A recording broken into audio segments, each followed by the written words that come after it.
Ahorita. Muy bien, muy buenas noches.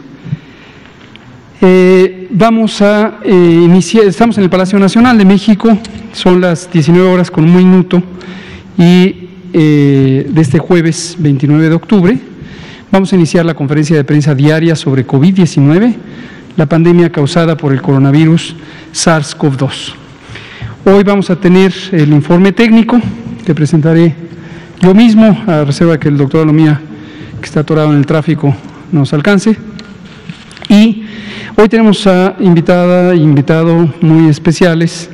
Es nada menos que nuestra querida secretaria de Cultura, Alejandra Frausto Guerrero, quien no pudo acompañarnos hace 15 o 20 días porque justamente cayó enferma de COVID-19.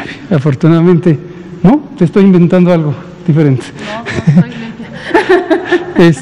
Fue cuando tu papá, efectivamente, fue cuando falleció su papá. Sí. Y en ese momento pues lamentamos, pero era obvio que no podía acompañarnos la secretaria. Y nos acompañó la subsecretaria Natalia Toledo. Pero hoy viene a comentarnos sobre un tema muy importante culturalmente, importante socialmente e importante en estos tiempos de una epidemia. Y es precisamente el Día de Muertos, el significado del Día de Muertos en la cultura mexicana, en las tradiciones, en las dimensiones espirituales y conceptuales, la cosmogonía del pueblo de México.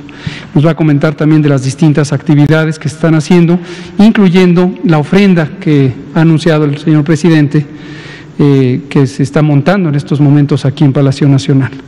Nos acompaña también nuestro querido compañero Madronio Carballo Manuel, director general de Culturas Populares, Indígenas y Urbanas de la Secretaría de Cultura, y ambos van a abordar este tema de especial interés.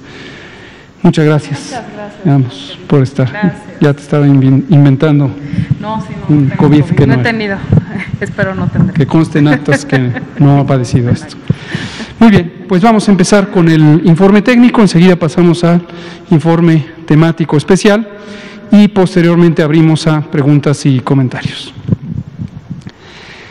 Tenemos 152 días desde el que inició este proceso de la nueva normalidad. Recordar una y otra vez que nueva normalidad no significa normalidad a secas. Hoy lo recordamos en particular, dado que vamos a entrar precisamente a estos 3 días, sábado, domingo, lunes, 31 de octubre, 1 y 2 de noviembre, en donde vamos a tener una situación especial en términos de la importancia de la reunión familiar, comunitaria, colectiva, pero recordar que estos 3 días, además de que van a ser formalmente declarados como días de luto nacional, es muy importante hacer conciencia o mantener la conciencia del riesgo de que nos contagiemos o de contagiar a otros.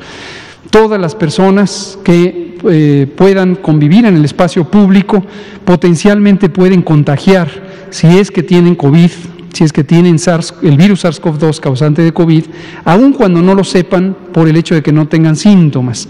Entonces recordamos la importancia de preferentemente no salir de casa.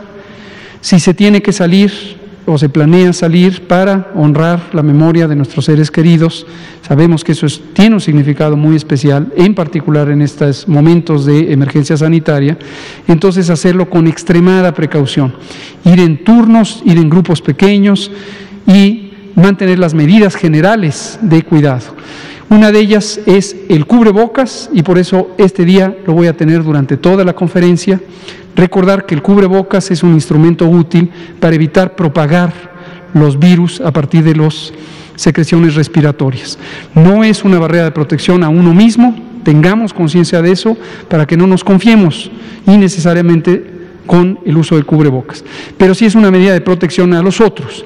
Si en un momento dado, durante este fin de semana que se aproxima, vamos a estar conviviendo con otras personas, insistimos, deseablemente evitarlo, pero si va a ocurrir, mantener el cubrebocas, particularmente en los espacios cerrados, en donde no se puede tener la sana distancia, que es la otra medida importantísima de precaución. Lavado de manos y, en fin, las que hemos mencionado. 152 días de nueva normalidad, proceso gradual de desconfinamiento, no hay que exceder la velocidad de ese desconfinamiento, hay que irlo haciendo de manera muy gradual, guiados por el semáforo de riesgo COVID. La siguiente, por favor. El semáforo aquí está precisamente en síntesis. Espero que el contraste de la pantalla distinga correctamente que Chihuahua es de momento el único estado que está en color rojo, los demás que están aquí son naranjas, los amarillos y Campeche en verde. Recordar que el semáforo de riesgo COVID es una guía sobre el riesgo estimado para las entidades federativas. Esta información es útil para los gobernantes de las entidades federativas, pero también es útil para la población. Identificar en qué etapa del riesgo se está, y hay una serie de lineamientos que han sido presentados múltiples veces en esta conferencia y que en las entidades federativas esperamos se están divulgando sobre qué actividades pueden ocurrir y cuáles no, de acuerdo a esta estimación de riesgo. La siguiente. Información diaria, síntesis del estado de la epidemia de COVID-19 en México. Curva epidémica, gráfico que representa la ocurrencia de personas enfermas registradas en el tiempo.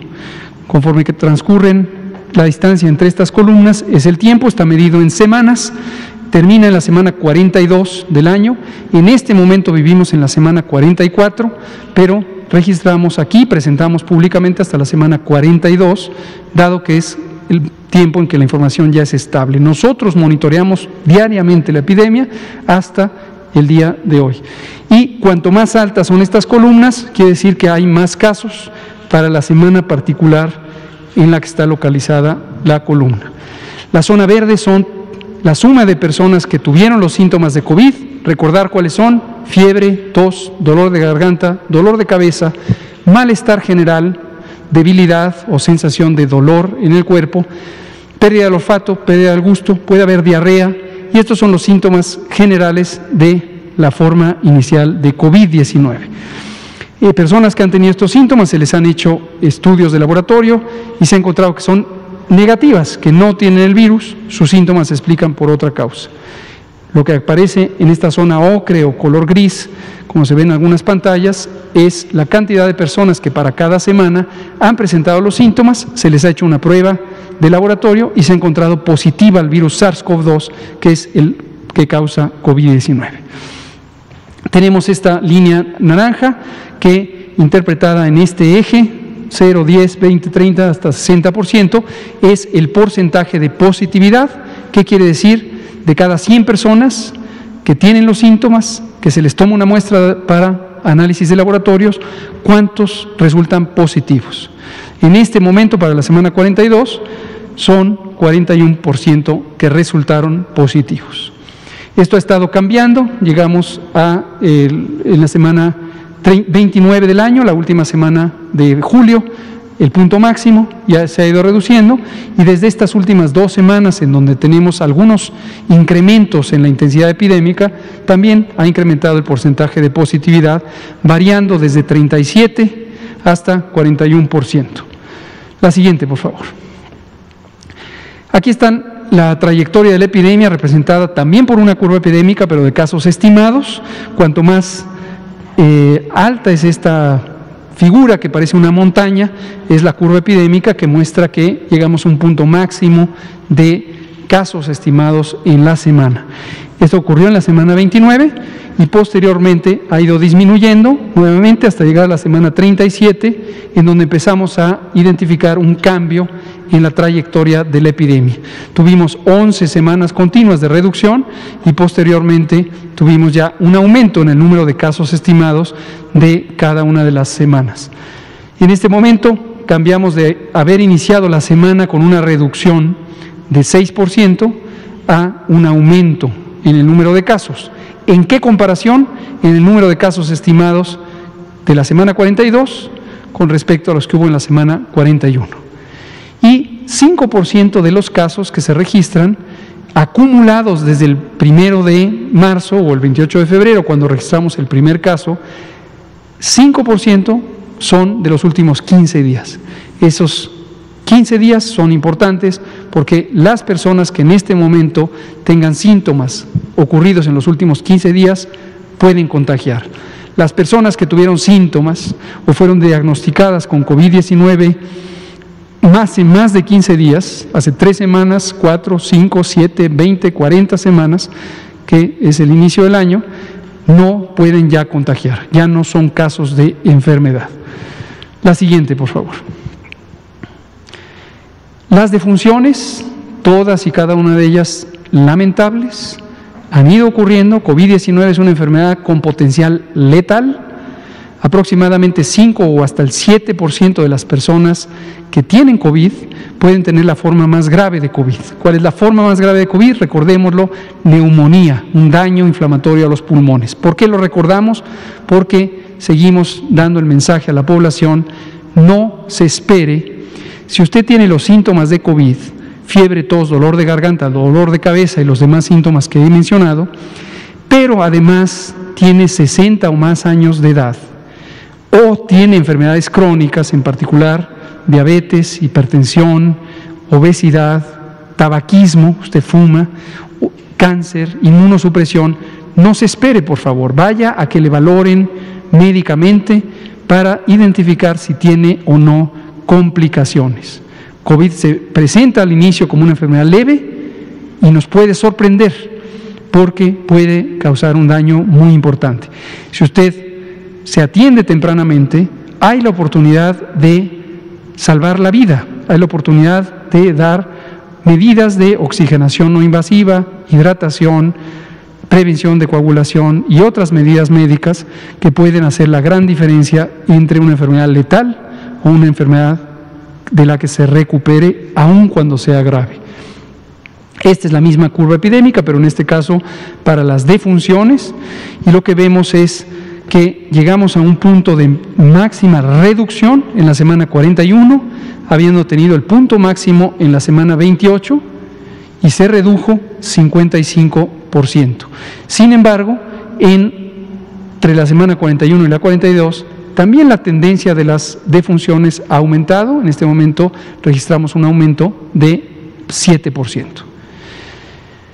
La siguiente, por favor. Finalmente tenemos la información sobre la ocupación hospitalaria. Este es muy relevante porque nos permite reaccionar anticipadamente a la necesidad de camas de hospitalización. Recordar que cuando hablamos de camas no hablamos solamente del mueble físico donde se aloja a las personas enfermas, sino, particularmente importante, el personal, las personas profesionales de la salud, médicas, enfermeros, demás personal de salud que atiende a las personas enfermas, y los equipos médicos, especialmente los ventiladores mecánicos, bombas de infusión, etcétera. En este momento tenemos el mayor reto en Chihuahua.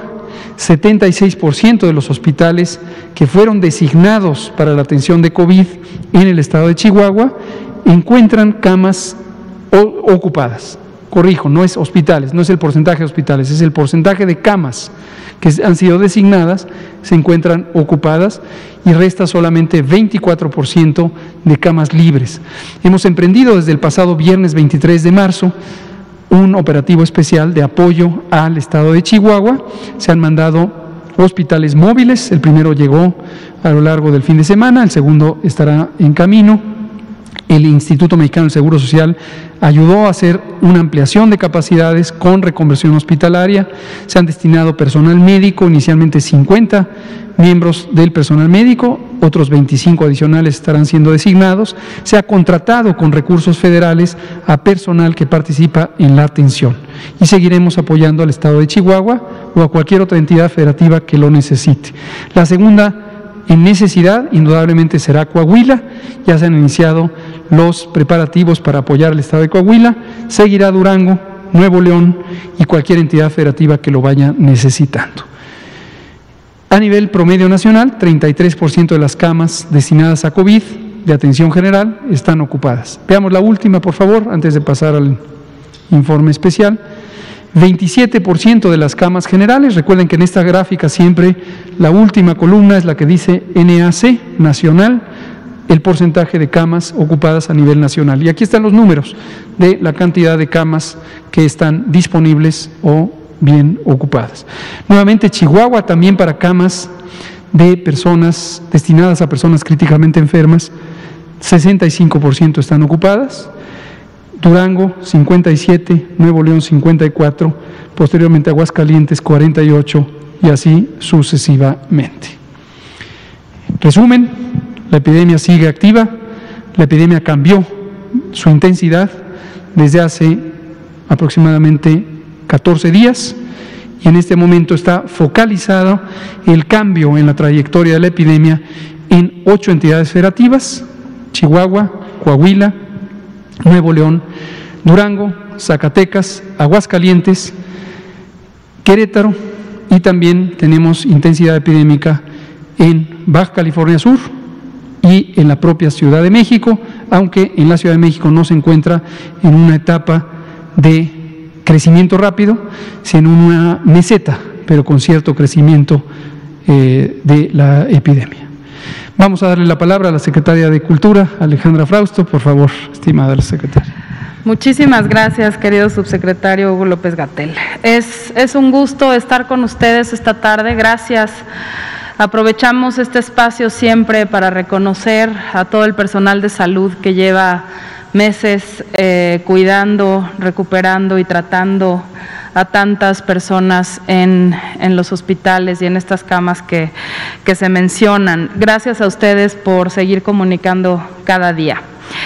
En este espacio de los jueves normalmente se habla de cultura alimentaria, de ciertos elementos de la cultura que se han ido abandonando y que han causado comorbilidades en la salud. Ahora vamos a tocar un tema que tiene que ver también con la cultura, con una cultura muy profunda. No existe una manifestación cultural tan vasta y profunda en nuestras culturas como la conmemoración y la celebración del Día de Muertos. Esto no es exclusivo de una región, esto sucede exactamente en todo el país y somos una cultura privilegiada por tener esta posibilidad de diálogo desde la vida y de celebración de la muerte desde la vida. Celebración de encuentro, celebración de un momento que tiene una parte mística, que tiene una parte sin duda dolorosa, que tiene una parte de duelo, pero que a través de los elementos que la cultura nos ofrece, han habido a lo largo de nuestra historia como país enormes manifestaciones de esta pues costumbre que tenemos en México, reconocida por supuesto en el mundo, pero lo más importante es que está viva en México. Y este año es un año muy singular. Este año, esta celebración que tiene un carácter íntimo, familiar, pero también comunitario, debe de ceder el espacio comunitario en esta ocasión.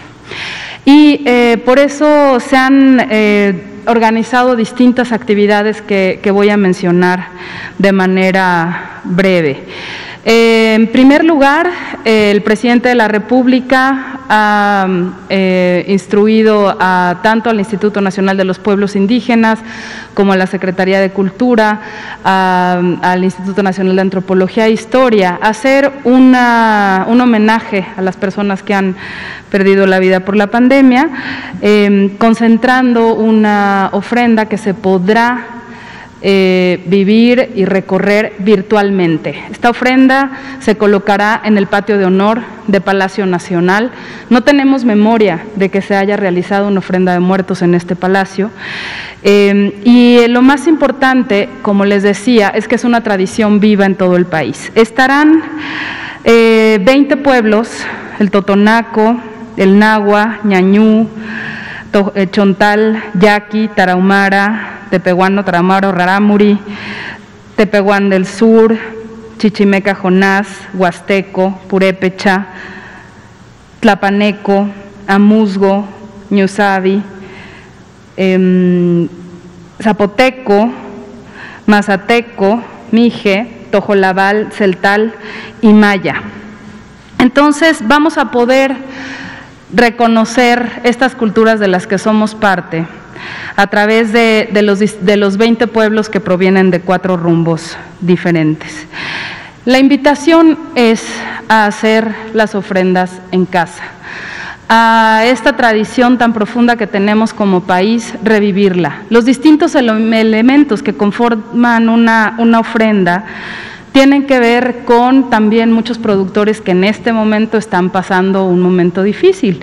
Los productores de flor, de Xochimilco, por ejemplo, aquellos que hacen pan de muerto, que hacen ceras en los distintos estados, pues son estas personas que normalmente acuden a las celebraciones comunitarias y también tienen oportunidad de vender. La invitación es a que cada familia pueda ir a comprar estos elementos para su ofrenda con todas las precauciones, con todos los protocolos sanitarios y montar su propia ofrenda. En un altar de muertos, por ejemplo en Yucatán, la comida tradicional es el janalpichán, es un tipo de tamal. Existe el mole de venas en Tlaxcala, las ofrendas en las zonas de la costa o de calor o en el istmo de Tehuantepec siempre cuentan con frutos, pero hay elementos que permanecen como un hilo conductor en todas ellas. La flor de cempasúchitl, que ustedes conocen muy bien, que es esta flor de 20 pétalos, el 20 es el número perfecto, es el número donde se cierra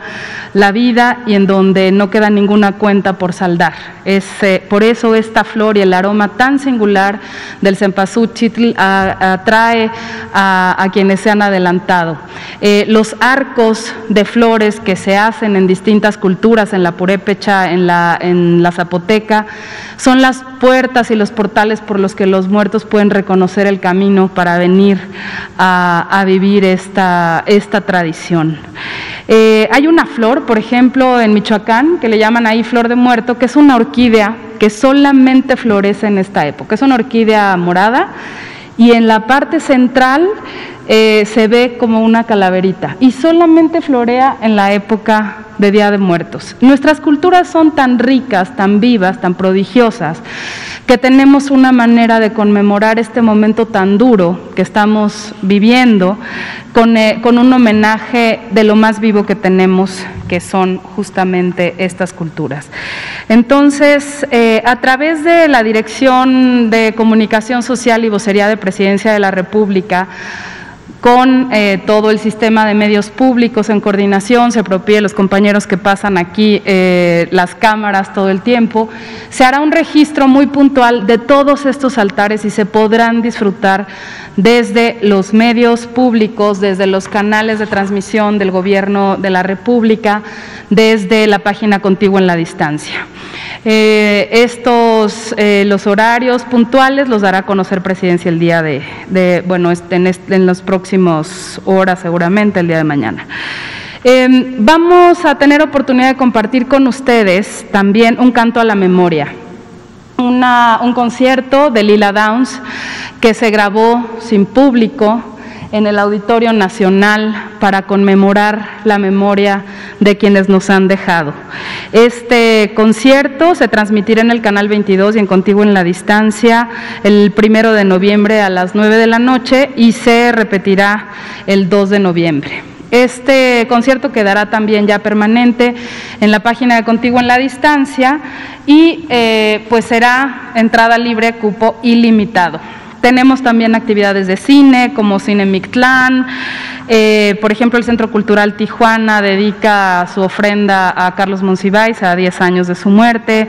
Existirá por primera vez de manera virtual el Festival de las Calacas, que es un festival dedicado a los niños. Esta es su 20ª edición y lo podrán encontrar también en Contigo en la Distancia.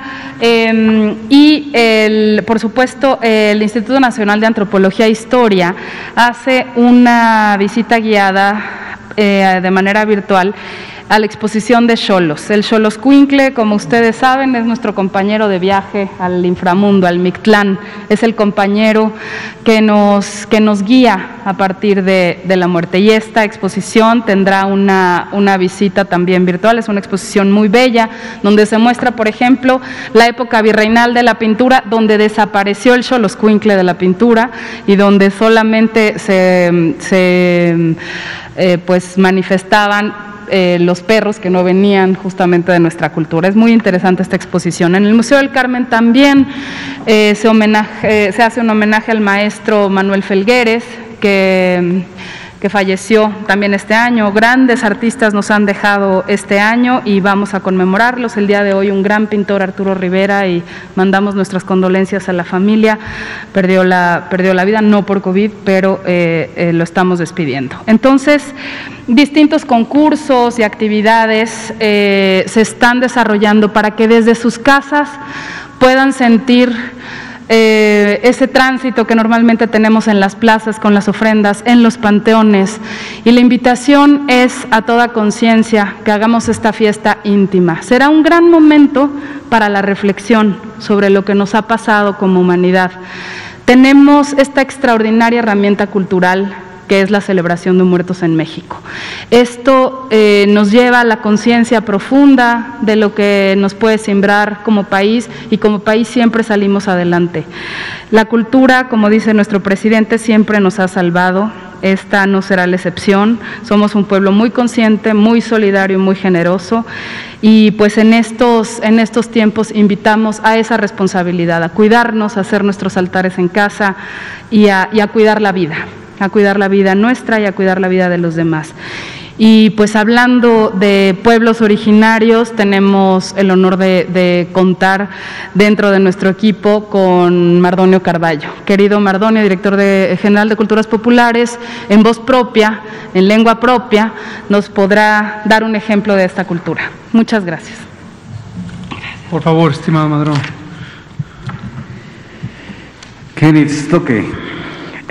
Ni con Tlaxpaloa, Nochitlen Techitan Panihueca, Tepoztlahuamisolme, no ni Tlaxpaloa, Camiac, Cuesoli, Tlen Nama, Mococoan, Tlen Nihueye Cocolisli, Quimistihtoc, Seita, Seina, Setoihni, Sehueye Tlalpaloli, Camiac, Tlepanilisli.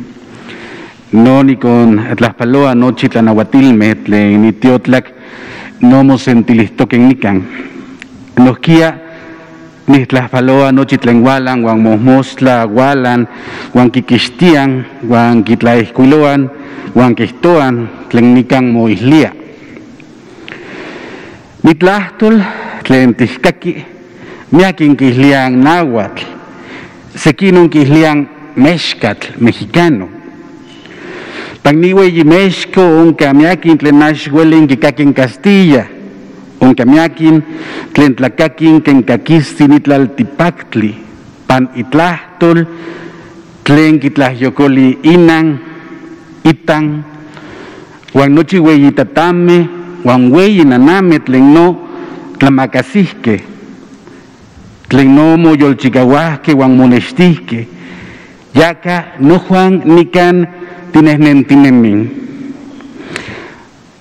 Yacanican niguala canochi notlahtol, catotlalnamiquilis, catoxochime, tlen titocaltian sempual xochime, sesochitl tlen no monextia quensetlil xochitl, costic, y canixochitl timocaltapuacan pani xantolo, santos todos, todos santos, nama, pan ni xantolo, quentiquislian ni ilhuitl, monequimati selican nochi, nemas igualme, tlen miquisquenya.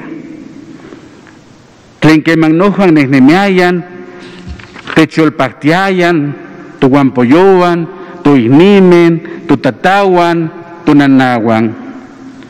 Nehnentoque gualan, siahtoque, quihtuan tlen tlamatin, yakamoneki, matichihuacan se tlaixpamitl, pampa quihtuan tlen kimatin monekis titlamakasen, pampa nehnestoque gualan, siahtoquen. Nama, panitlaltipahtli, ongamia cuesoli, se cocolisli techislamiquico que ash, tiselti tiyowin, techislico, mamo timogueimatican, mamo timopolocan, yacanama, xistlalili xochime, xixchiwa se tlacuali tleinelia kiamatiaya, tomihkatzime, ximocawa mochan, amo ximopinawilti, ximochoquili, xistlamaca, xismaca lalas, ayotl, oatl, etl, atl, xiquihli que tlahuel titlazohtla, xiquihli que axqueman tiquilcaguas, ximocamagui iwanya, panmonantlahtoli, chaca tiquihlian ilhuit nitonal mepampa, timocuesolcuepan, guantotlalnamaquilis techyolquetza. Tlax tiquilcagua munan, axqueman tiquilcaguas motlahtol. Tlax tiquilcagua motlahtol, nochipa tinehnemis timoyoltlalantoc. Quehnopa quihtoan quentlamatin, ximocagua mochan. Axqueman tinelyoin, unca se pitzah tipilmeca tlen quijilpia papalomen iwan inancuahuitl. Totepoznancuahuitl, tlen techolchicagua, tlen techolpachoa, tlen tech tepalchichitia, ximocahuacan mochan, tlazocamati miac. Muchas gracias. Pues muchas gracias, estimado Madroni, muchas gracias, secretaria. Gracias. Este día y estos días próximos, como ya se ha comentado y lo comentaremos también mañana, tienen este significado muy importante, muy especial, que obviamente cobra una relevancia adicional cuando hemos perdido a más de 90,000 personas mexicanas, posiblemente otras tantas que están ahora sin una identificación sobre su causa de defunción, pero que están en el proceso de dictaminación. Antes de entrar a la sesión de preguntas y respuestas, quisiera recordar a todos, todas aquí y allá en casa, que en esta conferencia de prensa, que tiene un carácter científico, técnico, donde explicamos lo que se está haciendo para responder a la epidemia y donde compartimos información al público para orientar las medidas de precaución. Muchas veces usamos estadísticas, usamos números, hablamos de números de eventos acumulados, personas que han enfermado, personas que han sido hospitalizadas, personas que lamentablemente pierden la vida, pero como lo hemos dicho en otras ocasiones, como lo ha dicho el presidente también repetidamente, nunca perdamos de vista la dimensión humana de este fenómeno que afecta a toda la humanidad. Esta es una situación extraordinaria, no se había presentado en más de 100 años que una enfermedad epidémica, una enfermedad infecciosa, tuviera un impacto tan grande en tan poco tiempo. Entonces, detrás de cada número está un ser humano, y está un ser humano que deja un vacío en su familia, en su comunidad y en la sociedad en su conjunto. Tristemente, otras personas también, independientemente de la epidemia, han ido perdiendo seres queridos. Nuestra propia amiga y secretaria querida Alejandra, que acaba de perder a su padre hace menos de un mes. Y siempre hay que tocar con el corazón, con el afecto y con absoluto respeto esta situación que viven las personas en México. Vamos a abrir, por favor, a preguntas y comentarios. Empezamos con Liliana Noble, de Pulso Saludable, después usted, después Fernanda, después Arturo. Buenas noches, Liliana Noble de Pulso Saludable.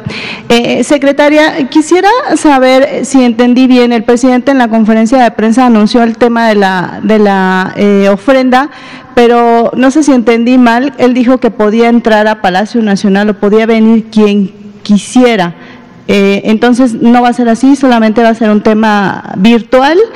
Y si estas calaveras que se ponían, los cráneos que se ponían en Reforma, no los transformarían en una presentación virtual, a lo mejor valdría la pena considerarlo y no guardarlos en una bodega como se dice que están.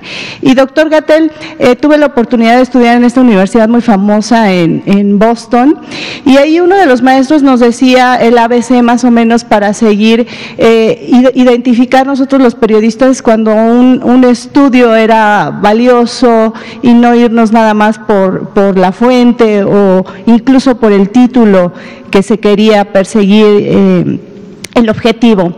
Y he revisado muchos estudios en donde hablan de que los pacientes que tuvieron COVID, sobre todo estos intubados, ahora pueden resultar con daño serio, cognitivo, incluso algunos estudios hablan de que pueden ser COVID causa de desarrollar en el futuro esclerosis múltiple, Alzheimer, Parkinson.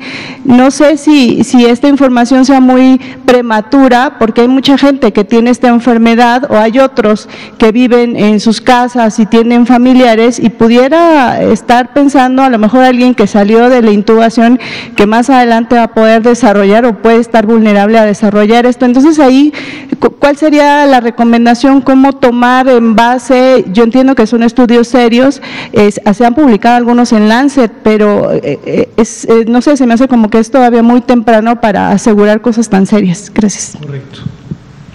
Gracias, gracias Liliana. Efectivamente, la ofrenda por decisión del presidente será grabada y será transmitida y se podrá conocer de manera virtual. A él lo acompañarán los integrantes de los 20 pueblos que vendrán a montar los altares solamente y se podrá ver a través de los medios públicos, a través de esta organización. Justamente al acabar esta conferencia tenemos una reunión para ultimar detalles de este tema.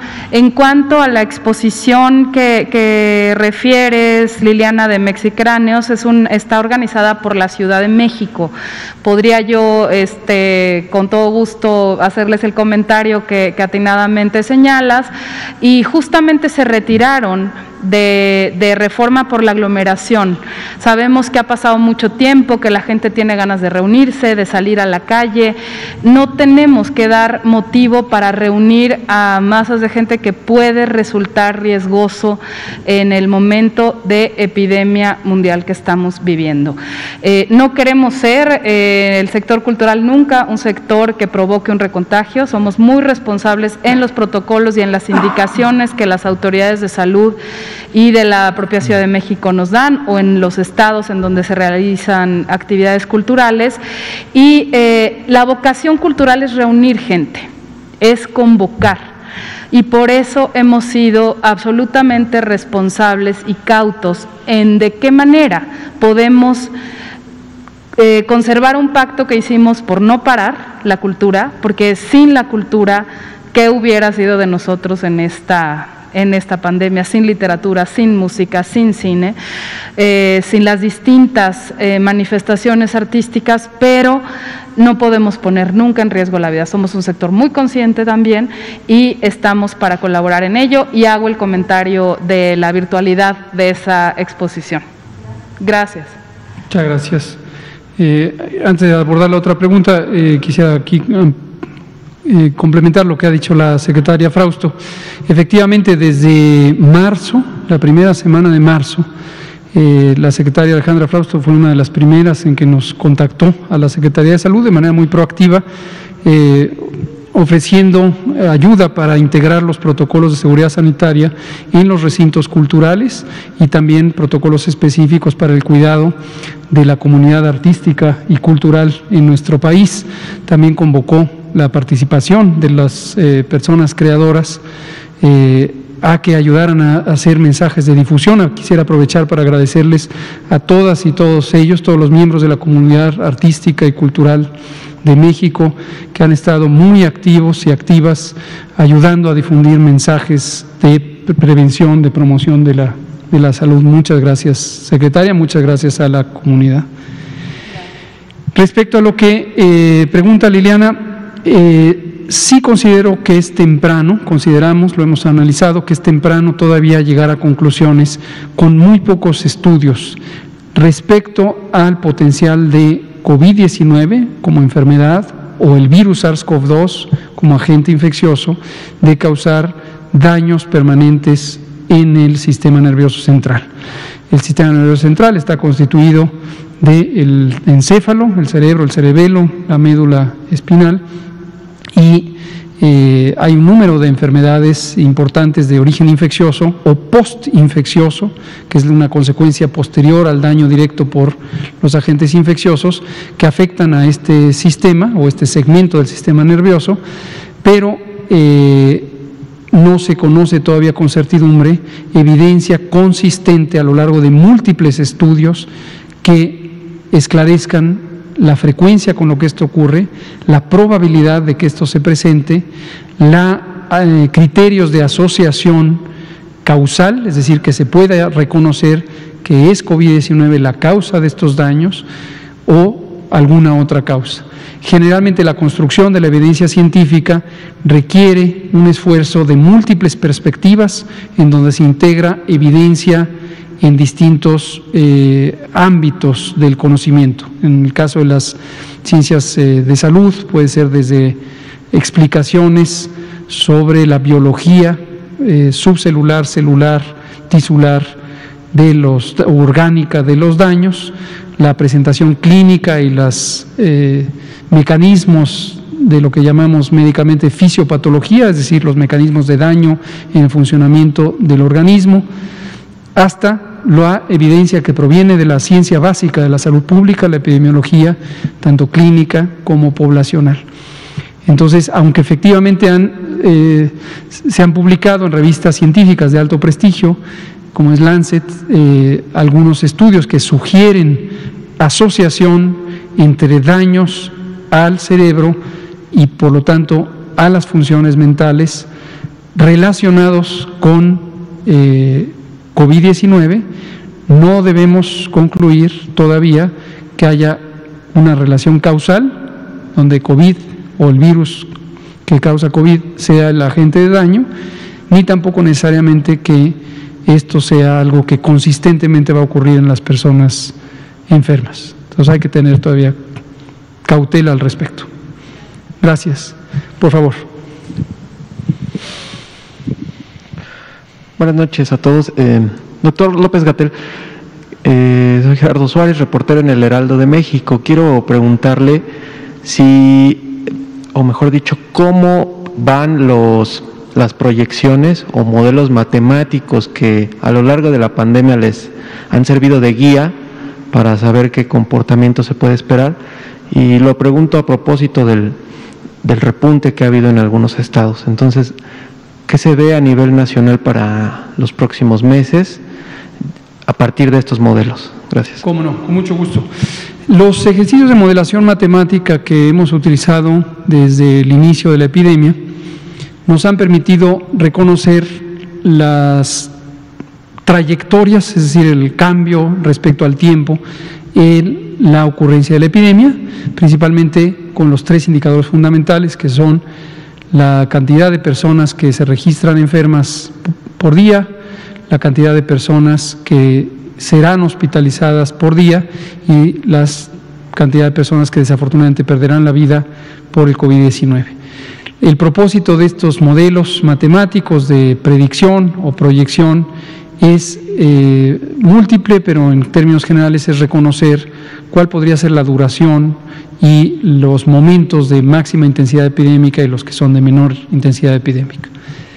Aprovecho para agradecer aquí a la doctora Marilena Álvarez Huilla, directora general del CONACYT, y al propio CONACYT, también a la comunidad académica de las instituciones públicas de educación e investigación, como la Universidad Nacional Autónoma de México, especialmente el Instituto de Matemáticas, y al Centro de Investigación en Matemáticas, CIMAT, un centro público de investigación. Ahora, estos modelos al inicio tenían una mayor utilidad para poder reconocer los momentos de máxima intensidad epidémica cuando todavía estaban un solo modelo de abordaje de la mitigación comunitaria. Recordar que mitigación quiere decir reducción. Cuando decimos mitigación de una epidemia, que es reducir la intensidad epidémica, es decir, menos casos, menos contagios, menos transmisión. Y teníamos un solo modelo que se instauró formalmente a partir del 23 de marzo y duró hasta el 30 de mayo. Empezó de manera preliminar con el sistema educativo nacional el 14 de marzo, cuando teníamos tan solo 12 casos. Justo ese sábado platiqué con la secretaria Frausto al respecto de lo que estamos diciendo, los protocolos, y era de gran utilidad para predecir o proyectar la ocurrencia epidémica en el país y en las entidades federativas en un momento donde teníamos un solo abordaje. Posteriormente, a partir del 1 de junio, entramos al proceso de la nueva normalidad, en donde en vez de tener una sola serie de intervenciones, empezamos a tener múltiples ritmos de ocurrencia de esas intervenciones a través del semáforo COVID. Y recordar lo que hemos dicho múltiples veces, cada autoridad sanitaria estatal, es decir, las personas mandatarias de las entidades federativas, ha decidido, en lo que le corresponde como una atribución legal, administrar o establecer las medidas administrativas para el confinamiento o el desconfinamiento, guiadas siempre por el semáforo de riesgo COVID, que es un solo semáforo con una sola metodología nacional. Y esto ha resultado en que las predicciones o proyecciones han ido cambiando de manera muy importante, porque entidades federativas que tienen un apego más estricto a las medidas de confinamiento han tenido una realidad que es más cercana a las predicciones. Pero en varias entidades federativas nos hemos encontrado la circunstancia de que las medidas ya no son tan estrictas, aumenta la movilidad de las personas en el espacio público y consecuentemente la curva epidémica resultante, la curva de la realidad, empieza a diferir de lo predicho.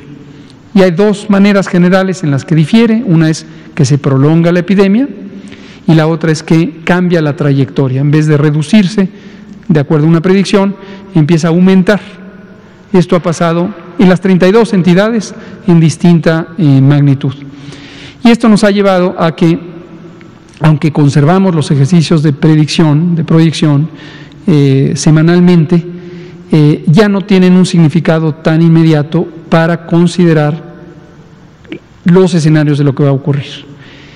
Y en cambio, estamos evaluando de manera más dinámica lo que ocurre en los periodos de 10 días en los estados, precisamente a través de la metodología del semáforo. Esto, en términos técnicos de la epidemiología y la inteligencia epidemiológica, se distingue en dos perspectivas. Una que se llama predicción de mediano y largo plazo y otra que se llama predicción inmediata. Hay unos términos en inglés para describirlo, es forecasting, predicción a largo plazo, y otra que se llama nowcasting, predicción de ahorita. Y usamos un intervalo de 10 días y es precisamente lo que se usa para estimar los parámetros del semáforo. Estas compañeras y compañeros de los institutos de matemáticas que he mencionado son quienes realizan esta predicción. Ahora, en términos generales y de interés público, y le agradezco la pregunta, todo el mundo legítimamente se pregunta, bueno, ¿y qué va a pasar? ¿Cuándo se va a acabar la epidemia en México, en el mundo, en mi comunidad, en mi estado? Lo vamos a ir comentando, ya lo he dicho en otras ocasiones, digo algunas cosas en particular. En este momento que tenemos estas 8 entidades federativas con intensidad epidémica, es poco probable que en un periodo menor a 4 a 6 semanas cambie la trayectoria. ¿Por qué razón? Porque las epidemias, como también lo hemos comentado múltiples veces, no se pueden interrumpir de un instante al otro. Hipotéticamente, en uno de los estados que ahorita tienen mayor intensidad, si nadie se movilizara, nadie, entran en un estado de absoluta congelación en la realidad social, de todos modos les llevaría cerca de 4 a 6 semanas que se cambiara la trayectoria de la epidemia, que empezara a disminuir la frecuencia de los contagios. 4 a 6 semanas. En estados más grandes, ciudades más grandes y ciudades más pobladas, esto puede tardar más. Y esto es un fenómeno de inercia, técnicamente se llama momento poblacional de transmisión, y lo que significa es que todavía hay suficiente cantidad de personas contagiantes para contagiar a un número grande de personas, y esto se mantiene todavía por más tiempo. En cambio, en comunidades pequeñas, algún poblado rural, por ejemplo, se necesita menos tiempo a partir de que se establece una intervención de control para que cambie la frecuencia de los contagios. Y por último, en condiciones más generales, en una perspectiva más general, todos quisiéramos ver que la epidemia desaparece y desaparece para siempre y se elimina. Ya hemos dicho, esto es muy poco probable. No lo digo para desanimarnos, solo para que tengamos conciencia de lo que nos puede ocurrir como humanidad entera. No estoy hablando de México nada más. Es improbable que la epidemia termine a lo largo de 2021 o 2022 incluso, a nivel mundial, reitero, a nivel mundial. Entre otras razones, porque la intensidad epidémica entre los países ocurre en distintos tiempos. Ahora mismo estamos viendo Europa Occidental con rebrotes muy grandes, mientras que en otros países, por ejemplo de la región asiática, estamos en descenso. Y en la región de América tenemos un mixto, algunos van para arriba, otros ya estábamos en descenso, etc. En la medida en que cualquier país tenga la epidemia, los demás pueden tenerla también. La predicción hasta ahora más aceptada, pero todavía no es una predicción formal, es muy difícil hacer una predicción tan amplia. La predicción es que eventualmente COVID-19 va a empezar a ser sincrónica, se va a empezar a presentar en forma estacional, empezará a presentarse de manera más o menos simultánea entre los países de un mismo hemisferio, y muy probablemente en el periodo de frío, otoño-invierno, empezará a tener eventos epidémicos, y en el periodo de calor eventos de poca transmisión, semejante a la influenza, y eventualmente podría convertirse en una enfermedad semejante a la influenza y otros más de 300 virus respiratorios que han estado con nosotros desde hace cientos, quizá miles de años. Ahora, la buena noticia de esta predicción, que podría angustiarnos, no se angustia, puede llevarle a desazón pensar que aquí en la conferencia COVID le digan que la epidemia va a durar años. No se angustie, en el sentido de que, igual que ocurre con la mayoría de las enfermedades infecciosas, se empiezan a establecer equilibrios ecológicos entre los agentes infecciosos y la población humana. Y este equilibrio ecológico llega a un punto de estabilidad en el que generalmente el virus se vuelve menos virulento. Virulento es la capacidad de crear enfermedad, particularmente enfermedad grave, y las personas empiezan a adquirir cierta resistencia individual y colectiva. El fenómeno de inmunidad de rebaño participa en este fenómeno. Y entonces la enfermedad se vuelve menos relevante en términos del daño que produce a la población, y por lo tanto es más fácil llegar a situaciones de normalidad también en la vida pública, también en la vida social. Así ha ocurrido por miles de años, es probable que así ocurra también para COVID-19. Quizá di una predicción más amplia de la que esperaba, pero quise aprovechar. Muchas gracias. Fernanda Mendoza, glucosa atómica. Buenas noches, doctor, gracias. Mi pregunta es muy sencilla. Debido a que mencionan que no puede haber aglomeración de muchas personas, obviamente, y que, más bien, el tiempo que estamos pasando ahorita por la situación de la pandemia, ¿qué se va a hacer con los eventos que normalmente se hacen en Xochimilco por el Día de Muertos? ¿Qué medidas van a tomar? ¿Se van a evitar? ¿O qué es lo que va a pasar con ellos? Gracias. Con mucho gusto. Hemos contemplado también esta situación, no solamente en el caso de la Ciudad de México y específicamente en Xochimilco, Mixquic, muchas comunidades del sur de la Ciudad de México que tienen tradiciones muy cimentadas y muy estructuradas sobre la celebración de muertos. Nuestra jefa de gobierno, la doctora Sheinbaum, a quien le mandamos un saludo y que se está recuperando en perfectas condiciones sobre su positividad a COVID, como ella misma lo anunció, ha contemplado un diálogo con las comunidades de tal suerte que la previsión es que aquellos panteones que son privados o gubernamentales se ha recomendado que permanezcan cerrados.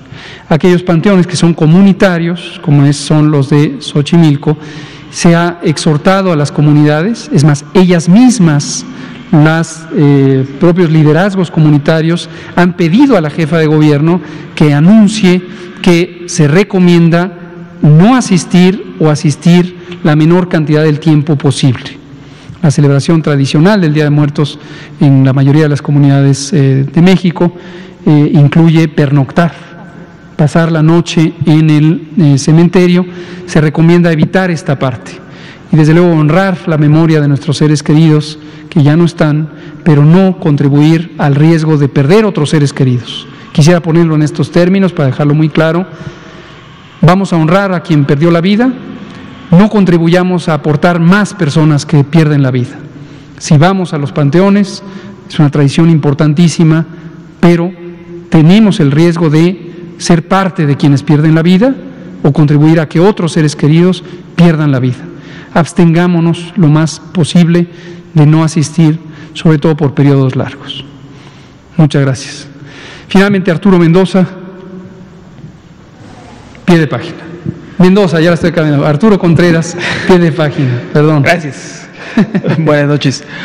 Con el rebrote en Estados Unidos, ¿qué medidas se pueden tomar en las fronteras, en las ciudades fronterizas de México, no? Vamos, el rebrote en Ciudad Juárez, bueno, el rebrote en Chihuahua está liderado principalmente por Ciudad Juárez, ¿no? Y Ciudad Juárez tiene un número grande de contagios debido a la alta movilidad que existe entre las personas de ambos lados de la frontera. Entonces, si se pueden llegar a presentar situaciones así en otras ciudades fronterizas, ¿y qué hacer para enfrentarlos? ¿Y qué esperar en las fronteras, pues?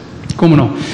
Lo que se esperaría desde una perspectiva científica de la salud pública en las fronteras es cooperación.